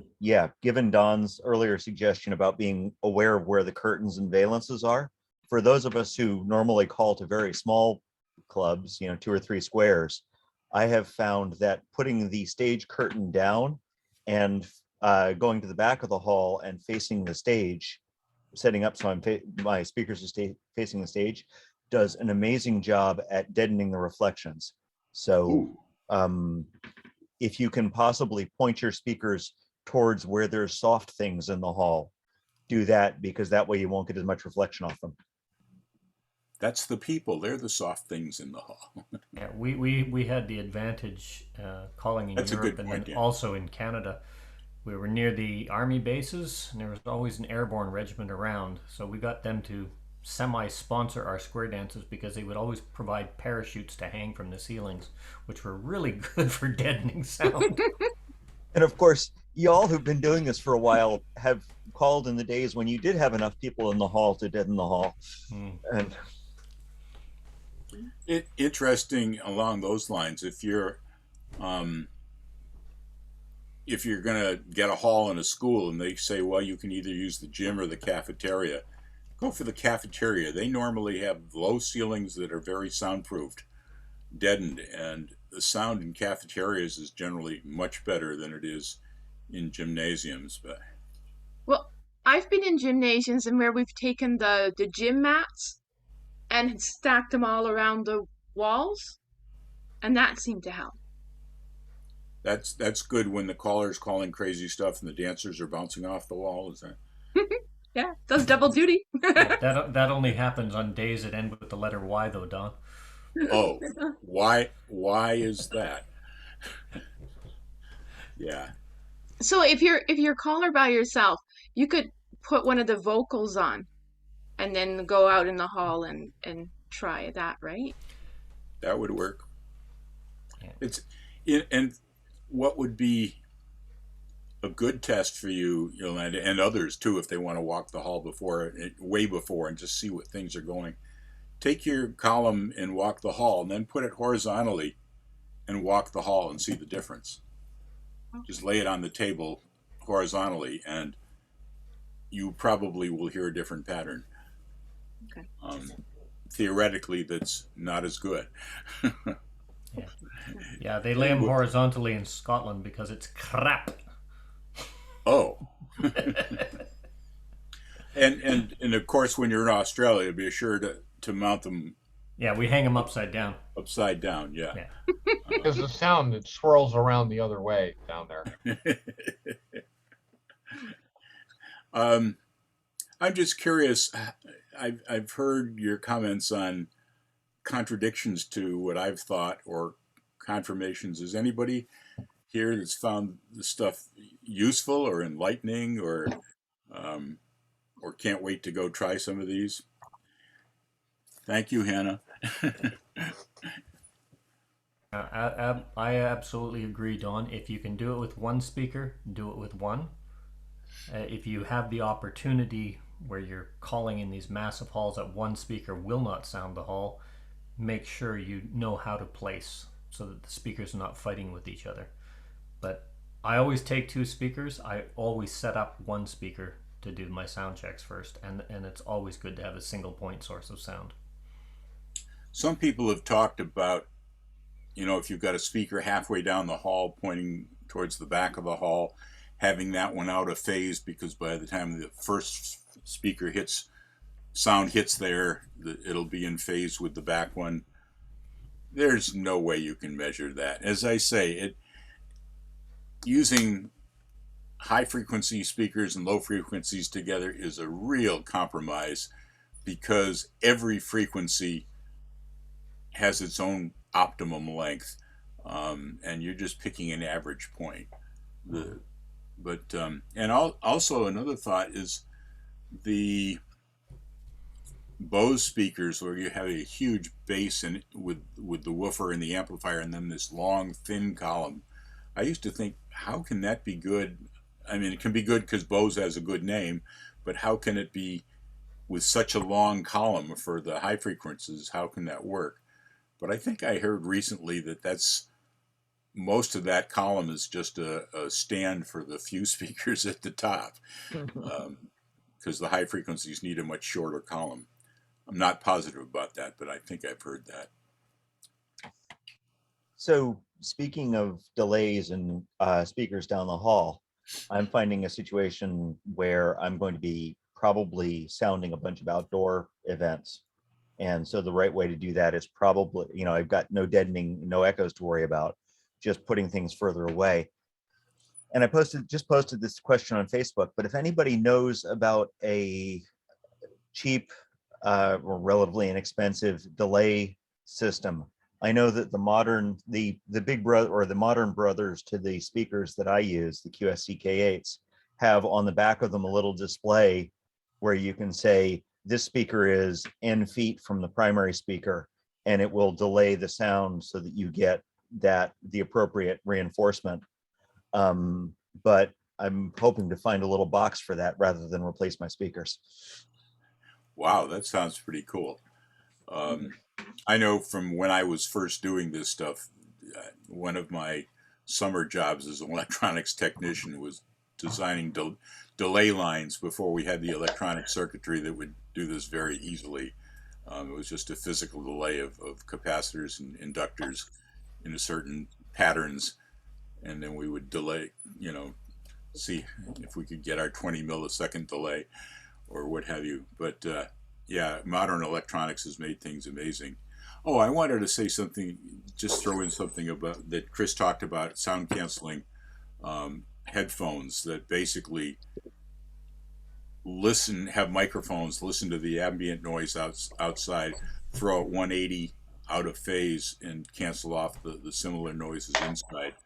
I first heard about this principle, many decades ago, as a science fiction story, that somebody had created an amplifier that had a built-in delay, and they, in a crowded city in a high, several floors up, they had this huge loudspeaker they put in the window and a microphone, and they'd pick up crowd noises from the neighborhood or the whole city, delay them so they were out of phase, and then send them back out in the speaker so that the whole city got quiet and nobody could hear anybody talking or anything. It was a big science fiction story based around that. I don't think I ever read the story because I wasn't much of a reader, but the principle, the concept was kind of fun. Of course, that only works if you, well, no, it'll work with multitude of frequencies. So There's you have delay issues and phase cancellation issues, but yeah. I wouldn't discount science fiction, Don, because a while back somebody wrote in science fiction about a little tiny box you could hold in your hand, pop up, press a few buttons, and talk to people over great distances. And now look at us, we're all addicted to it. Yeah, FICTION, isn't that pronounced prediction? Yeah. Or the Dick Tracy watches. Yeah. That have little pop-up features in 3D. Those are out now. Oh, God. Science prediction. Clever. I knew we would have those things. The part that I didn't predict was that that when people are using them, you would only hear one side of the conversation. So you walk around and it appears that people are talking to themselves and that they're insane. And now we know they are insane. Well, one of my favorite pastimes that my wife hates is when you go shopping or you're in a supermarket and you've got somebody on the phone, they're mobile, and they're screaming in the phone with a voice that whispers over an Olympic stadium, and you hear one side of the conversation. I like to walk behind them and fill in the rest of the conversation for everybody else. My version may not be the one they're listening to, but it's a lot of fun. Helen hates it when I do that. Mike, you've got a hand up. Yeah, let me get my hand down first. I don't know how long it's been there, and for all I know, it was still up from last time. But No, it's a new question. Go for it. Nobody's talked about monitor speakers, and I wonder if somebody could address that. In particular, when I'm on a stage and they have the speakers way out to the edge of the stage and the tables farther back, I can't hear the music to call to it. So I've often thought about, well, why don't we just have a monitor speaker underneath the caller's table aimed at the caller? Any thoughts on pros and cons of that, or how to set it up, etc.? Yeah, what little I know about that, Mike, is that I don't know about the current Hiltons, but the early Hiltons would have a monitor output jack, so you could mount just the music coming towards you, or some of them I think would have a speaker in the cover of the thing that was intended as a monitor, and you could plug that in. Couldn't you just even on a 75 or not a 75, on a 150 Hilton 150, for instance? I mean, can't you just come out of the low impedance output and feed a powered speaker or something? You probably could. Now, personally, I've tried using a monitor and it hasn't worked for me. Now, granted, I hate it when people set it up like you say, that you're way behind two speakers that are way apart and you can't hear it. You do have to hear the music. But if I'm just working by myself, I've not only got to hear the music, but I've got to hear the balance of my voice with the music. And I've had all too often dancers come up and say, your music's too loud, we can't hear you. And they're right. What's happened there is that even if I used to try and turn the music down, and gradually I'd turn it back up again so I could hear the right balance between my voice and the music. And what I found is, because I was standing slightly behind the speaker, I didn't want feedback, I had to turn the music up so I could hear it behind the speaker. And the solution was I had to walk forward of the speaker, and with directional mics, I still wasn't getting feedback. But if I'd walk forward of the speaker, then I could hear the same balance of voice and music that the dancers did. And that solved that problem for me. I suspect you could have monitors that have just the voice or the voice, and I mean just the music or the voice and music together. Yeah. The MA150 has separate monitor channels for voice and music. And yeah, one of the reasons that I don't use the only reason that I don't have a monitor in my usual setup is that I actually use two mixers in series and one of those happens to be built into my speakers, to take voice channels and send just those out to the hearing assist transmitter, and then do the second mix with my music in, and the MA150 will do that internally as well. So yeah, you can pull either the combination mix or just the voice or just the music out and put those on your monitor as you want. I know when I started the Newcomb, which had the big case, the floating head, and the monitor speaker built into the whole package case, the setup for the speakers, they were either cone or, at the time, a lot of people had the yaks, were forward of the collar of the stage. The collar was back behind the speakers. It was set off to the side. The monitor was there specifically so that you could hear it and get rid of that. And it was in the 80s when it was taught to me, was when you set up your full yak, you've got that dispersion like this. You want to be just about 20 degrees from the front of the speaker off to the one side, right or left of it. That way you're not going to interfere with your mic impedance, but you're going to be able to hear the sound. And it's like Don said, if you're just a little bit forward of it, you can hear that sound. A lot of people use their monitor speakers and they call off the monitor speakers, but they adjust the monitors different than they have the sound off that's coming out the speakers. Don, you twigged one thing that reminded me. A lot of the times I have found, and it was really good advice given to me, when people say the music is, or they can't hear the music, you got to turn it up. Start by turning it down, because chances are that's where the problem is. It's not that they can't hear it, it's too loud and it's interfering with itself and everything else. Start by turning it down, you get much better sound.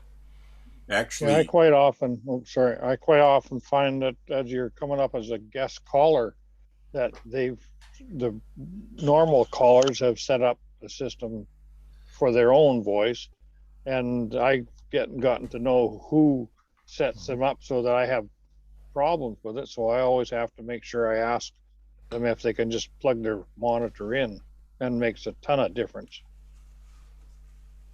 one of the things that if people say they can't hear is make the choreography simpler. That's an old standard rule. It's really, they can't dance not because they can't hear, but because you're pushing it too hard. Yeah, a lot of times I can't hear you, which means don't adjust the sound, turn the level down. Yeah. Yeah, we have, as we've mentioned many times, many different parts of calling, and that's, acoustics is just one of them. But it's important. Again, quality of sound is great, but if they can't understand you, they can't dance to you, and if they can't dance to you, they're not going to come back the next time, and that's not what you want. In fact, I'm doing party nights on occasion. One of the most common comments I've gotten, because the reputation of square dance callers is sounding like an auctioneer. One of the most common comments I've had is, "We can understand you." When big surprise, they figured they weren't going to be able to. But this has been fun, guys. I went a little long on the presentation part. We're seeming to wind down on the conversation part. Hopefully some of you have gotten to think and look at different aspects of what we're doing. I know some of these principles have helped me in the past, and others said they've helped them. There used to be a whole hall setup fact sheet that was done, used to be on Hilton Audio, and Jim was running it. Paul had it at one point, but I cannot find it. But if anybody has that setup for the Hilton, he had a diagram for different types of halls and different kinds of setups for those. If anybody still has that, if they could send that over or put that into the product, because it's a very useful diagram for a baseline for callers to use. As I said in my third slide, some people learn by being told what to do, others learn by understanding what it is, so that they can actually believe it and then do it. And in my case, recreate it with the facts at the beginning. hopefully this has gotten some of you to understand some of the physical rules that don't change with the years, and apply them as you would, knowing the trade-offs of fidelity versus projection and cost and weight and all that other stuff. Well, it's like Yolanda was saying, sometimes it's a problem trying to understand what you've got because you don't know what you've got or how it's supposed to be used. That's my problem. I've been given so much stuff, and like from the yak stacks to these other big ones that are in the shape of a half moon, and they have to be on a stand, and and how to hook them up for different connections with the computers now compared to just with the turntables. It would be nice to see some diagrams. Yeah, I tried to stay away from the usual talk here of if you've got 2 or 3, hook them in series this way or parallel that way, or an aside on that, that used to be an interesting thing is that Hilton used to say, listen how much stronger, how much more you get out of my speakers than you do out of yak stacks. But it was a function of the connector between the 2 halves of the yak stacks, whether they were in series or whether they were in parallel. Yeah. And Hilton was selling one that did it the wrong way, so it would attenuate the yak stack. And he was saying, look at how much better mine projects than that. But that's a whole other story. And a lot of people have given a lot of talks, and there are some good diagrams out there, Paul. I'm not sure where you could find them, the proper ways of hooking things in series or parallel or matching the impedance correctly or all this other stuff. I'm sure that the Carl Lab knowledge base has some of that stuff in there. And if not, Mel's going to find us quickly. But so you're saying somebody ought to give a parallel talk about putting things in series? That sounds serious. That sounds like a serious discussion, but on a parallel day. Anyway, I was trying to approach this from some facts that were not your typical thing, and hopefully the understanding of the basics will change. Again, I wish, Dan, that Mike had been here because he could have either corrected me or supplemented, or done his little nodding. Any other thoughts, comments? I heard from somebody a couple of years ago that you can clip something on your laptop, like a little mini monitor thing. Has anybody heard about something like that? I have used cheap laptop speaker, or tried to use cheap laptop speakers as monitor speakers because they're just another powered speaker. I don't know if that's what you're. Somebody said it just clips right on the top of the laptop, and but could I use, just for a monitor, could I just use a set of external laptop? Yeah, they're just speakers. Okay. Because the way to set up is that where I normally would guest call is that we're on stage and the speakers are in front of the stage. So with the old system, they had a monitor and I could actually hear the music, and now it's muffled. If is the best term I can think of. So I have no way of balancing my voice and the music because it's just. Probably have to find the right combination of cables, but the Hilton has several outputs, and I think they're RCA jack outputs that are the different, just the sound or just the music, the mix of the music and voice, and just the voice. And you can feed whatever of those you want back into your powered speaker that you're pointing at yourself, and then adjust the level on that so that it approximates what you think the people in the hall are hearing. And use that. That information on series and parallel is in the documents that I sent you from Paul, Dan. And there's also some information on the jacks that you're talking about, the difference between a mono jack and a stereo jack.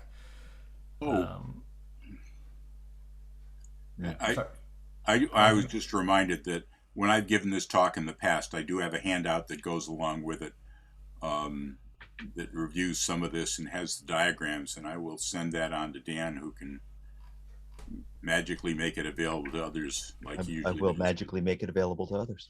That sounds good. There's something I'll bet you this won't work, but Yolanda, this is what I was thinking of. If there was a way to get Bluetooth sound out of your amplifier, you could have a little Bluetooth earpiece and listen to your music that way. But unfortunately, Bluetooth, as Dan is expressing, does have a delay, and it'd probably screw you up completely. But there's this little gadget that I bought once. Can I show it? I guess it's close to me. That will make anything Bluetooth, either receiving or transmitting. And depending on whether you need a male or female connector, it has a female connector on it, and you plug it in, and it's now a male connector. And I have used this. I've got a mini column that's a powered column for smaller groups. And when I don't want to connect it, I'll use this, and I can just send the music to it via Bluetooth. The delay there doesn't matter. I wish I could send my mic to it Bluetooth also, but the difference in the music and mic delay would be noticeable. Here, the music comes out whenever it does, and the vocal goes with whatever is coming out, so there's no problem with the delay. But I've found this thing invaluable many times. Just listening to my older stereo system in the house with out of my iPhone, Bluetooth this to the stereo system and get to use that, which is pre-Bluetooth. So two notes on my cringe there. One is that I use Bluetooth generally on my Square Dance soundboard, because the delay between the computer and my sound system doesn't matter, because that's all in one place. The other is that I suspect that because of these new Bluetooth devices where they're independent on each ear and such like that, that the latency on the modern Bluetooth is way lower than it used to be. So my cringe about Bluetooth might be completely outdated and old, and you might be able to ignore me. Sorry, what was that, Dan? Go ahead, Dan. Mel. No, Dan said you might ignore me. I said, sorry, what was that, Dan? A feeble attempt at humor. The other comment I was talking about was generally the larger the speaker, the more lower in the baffling and speaker design. And I said everything that I've talked about was dated by many years, because that's when I was busy as an engineer involved with that kind of stuff. It blows my mind, the sound quality out of these handheld computers that also act as telephones, that have speaker systems built into them, and the speakers are, really tiny but appropriately waveguide kind of stuff. It just blows my mind, the sound they get out of those, and I wish I were still involved in understanding how they do that kind of stuff. The other thing I was going to comment on is, was it you, Mel, or somebody talking about back in the day of using the old folded horns? Folded horns. Daryl. Okay, just a quick comment about folded horns and bass reflex kind of things. What those did was, because you didn't have as much play on the speakers, or as much play isn't the right word, but movement ability, and you weren't, or speakers weren't big enough, and you wanted to amplify the lows, and you didn't have crossover networks and amplified speakers and such. People cleverly created boxes that that took the sound off the back of the speaker and had a channel for it to take a little while before it came out a port underneath, so that by the time it went around there, the lows were in phase. It took a while to get there, and the lows were in phase with the lows coming out of the front of the speaker. There was enough delay in the phase so that the two would be in phase and working together. If you remember any of the old box speakers, and there would be a hole near the bottom like this, that was there, again, to take the sound off the back of the speaker and not just absorb it, but channel it through some kind of a involved channel, and slowly getting bigger and bigger until the sound was out of phase with the lower frequencies so that it would amplify the lower frequencies rather than canceling them out. And that was again, the folded horn would be folded through the middle and come back out again, or the bass reflex, where they would bounce the back and amplify the front. Yeah, folded horns are usually what you find on public address systems, the big outdoor speakers, that kind of stuff. Yeah. For those big outdoor dances you do every other week.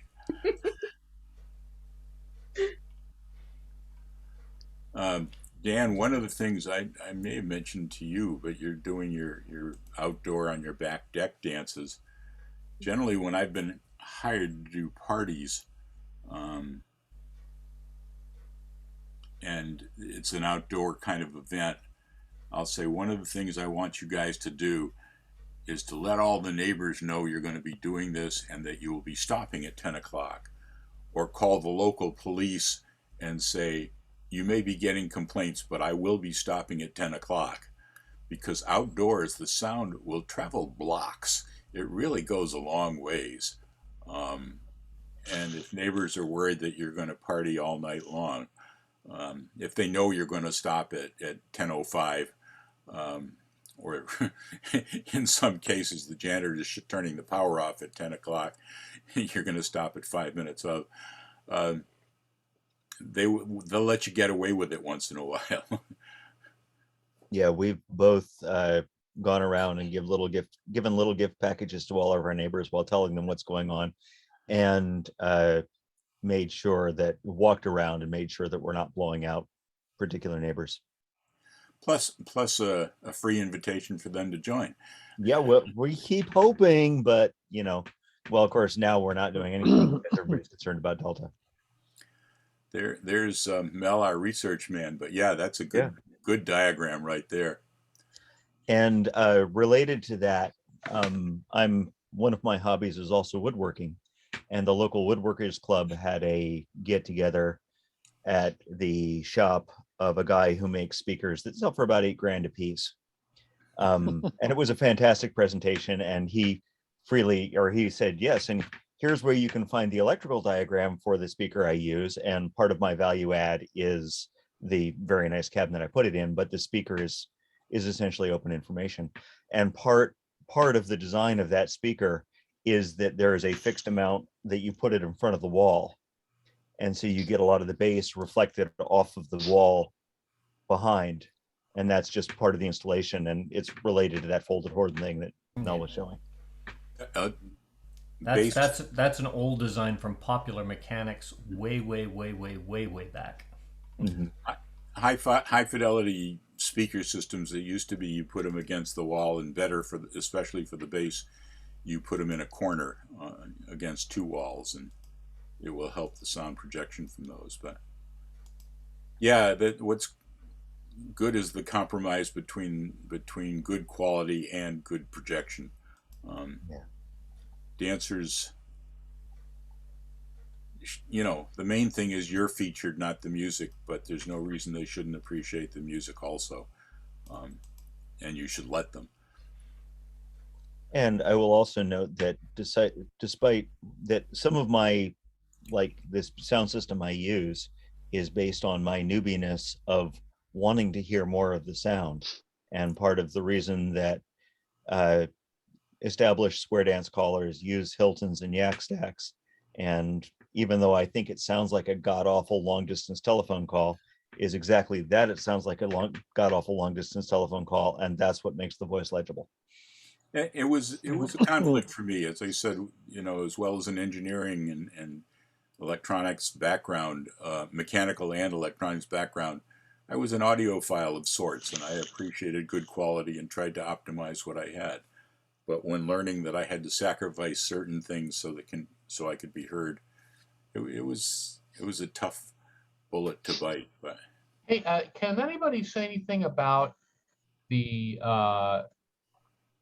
differences between using the square dance speakers? I mostly these days, unless it's some big event, you know, like or a party where someone's hired me, or if I go someplace I've never been before, I always bring a full yak and plan on using that.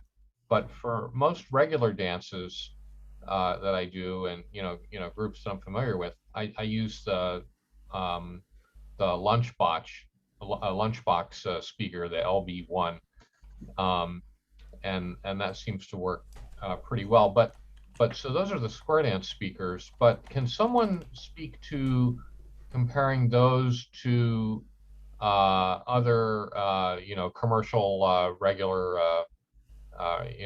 speakers in terms of the frequency response and callers' voices, compared to the music. And of course, the music recordings that we use, have been engineered for square dance. They're not RIAA, whatever standard things, I don't think.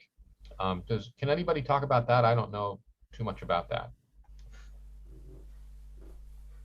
So I haven't looked at the numbers hugely on this, and that is that I don't remember what all the places in the frequency response curve are that are super interesting for audio. But I think that if you start at roughly somewhere between 100 and 250 hertz, up to about 8 kilohertz is where audio or where voice happens. And I know the 8 kilohertz number because that's the cutoff for that they used to use for longer distance phone calls, is they didn't transmit anything over that. And that, so a lot of the low bass stuff, in fact my voice right now is probably on the low end of that. So yeah, with the Hiltons, you're building that peak right in the middle of where probably about a tenor voice occurs, which is a little higher than mine, and kind of cutting off everything that happens other than that, except for the extreme low bass, so you can hear the thump thump thump.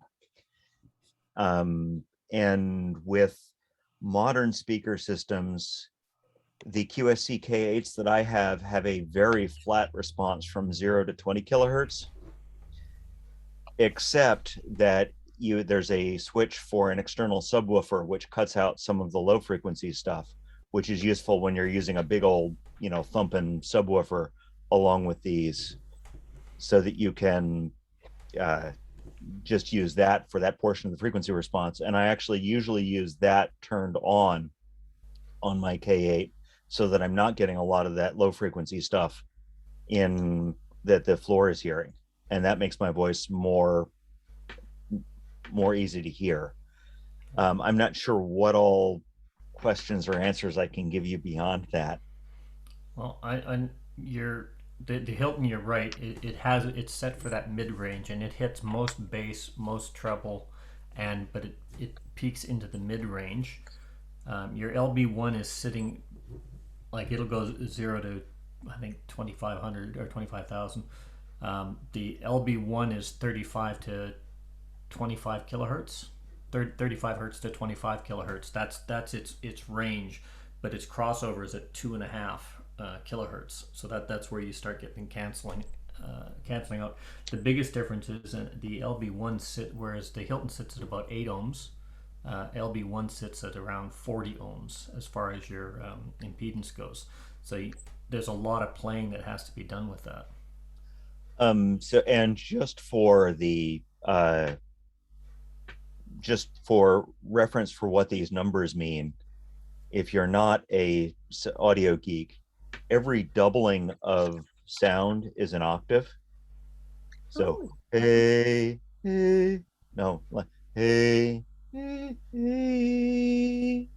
those are roughly double the frequency, and the human audio or human range goes from about 25 kilohertz. I think the lowest note on the piano is 27 and a half or so, and my voice goes down to about 55 or 60, and the top end of somebody who hasn't listened to a lot of loud music in their life is nominally 20 kilohertz, 20,000 hertz, but is probably closer to, for an adult of my age, it's probably closer to about 12 to 14,000 hertz. So if you're the sort of person who can hear the old cathode ray tube flyback transformers, so if when you walked into a room with the old tube style TVs on and you could hear that loud squeak, that I think is about 14 kilohertz. Yeah. And mostly we don't hear those high sounds explicitly. What we hear is their lack when in tone quality, when we hear a sound that we're actually hearing lower, that is missing those things. Yeah, that's where they come up with the number 20/20 hearing, because that's your normal range is 20 hertz to 20 kilohertz. Lab conditions drop 12 to 28 or some 12 to 30 or something like that. And in CDs are recorded at 44 kilohertz because when you're playing back a sound from digital to analog, you want roughly twice there's something called the Nyquist frequency, which is you get digital samples at twice the frequency that you want to play something back at, and that can accurately reconstruct the audio at that frequency. So CDs assume that we can hear up to about 22 kilohertz. Yeah. And that's way more tech than you wanted. That's nominal range. So with that, I think we've kind of hit a break. We have. I used to have an impedance matching diagram I was looking for. I always think of things in terms of liquid flow, but if you're just curious about impedance matching, basically you've got a small pipe meeting a big pipe, and if you got, if the pipes are the same size, the flow is smooth from one to the other. If one pipe is huge and the other is small, you're going to have a lot of leakage coming out around there, and it's just not going to match very well. But I can't find that. That was another topic.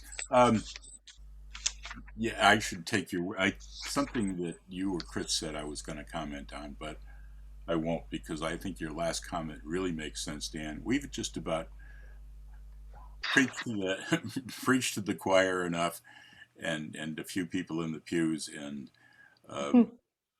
it's an hour past when I usually say this, but Dan, thanks for hosting. You guys, thanks for coming and contributing.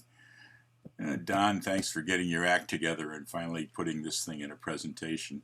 Been wanting to do that for a while. If you get a chance, put your computer speakers next to each other and switch the phase of one. It's amazing. A great experience. Thank you. I learned a lot. Good, Cece. I'm glad. Hopefully, it'd be interesting if any of you get to try some of these techniques that are a little different than you did before. Report on them in one of these upcoming sessions. It'll be interesting to hear whether this has helped or it's just confused you more than a bunk. Anyway, with that, I'm going to bow out, and I'm assuming Dan's going to make us go away too. Take care, guys. Bye. Thank you very much. Catch you all later. Bye. Bye.